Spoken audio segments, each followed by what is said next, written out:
দক্ষিণ এশিয়ার ভূ রাজনীতিতে পাকিস্তান বরাবরই একটি গুরুত্বপূর্ণ ও আলোচিত নাম।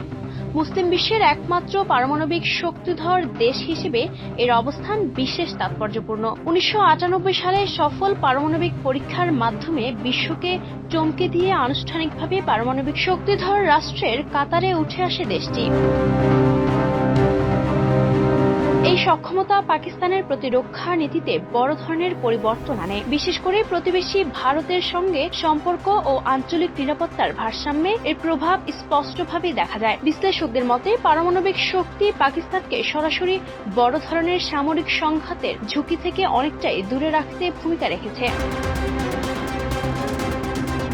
তবে এই অর্জনের পেছনে রয়েছে দীর্ঘ সংগ্রাম, রাজনৈতিক চাপ এবং আন্তর্জাতিক নিষেধাজ্ঞার ইতিহাস। বাংলাদেশের স্বাধীনতা যুদ্ধ এর পর থেকেই পাকিস্তান নিজেদের নিরাপত্তা নিয়ে আরও সতর্ক হয়ে ওঠে এবং ধীরে ধীরে পারমাণবিক কর্মসূচির দিকে অগ্রসর হয়। 1998 সালের মে মাসে ভারতের পারমাণবিক পরীক্ষার পর পাকিস্তান পাল্টা পদক্ষেপ হিসেবে একাধিক ভূগর্ভস্থ পরীক্ষা চালায়।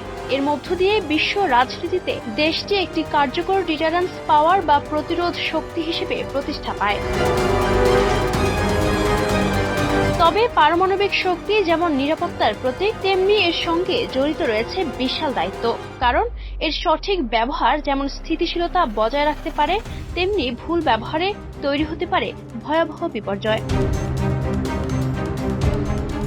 সব মিলিয়ে পাকিস্তান হয়ে উঠেছে একদিকে সামরিক শক্তির প্রতীক, অন্যদিকে বৈশ্বিক রাজনীতিতে একটি গুরুত্বপূর্ণ কৌশলগত কেন্দ্র।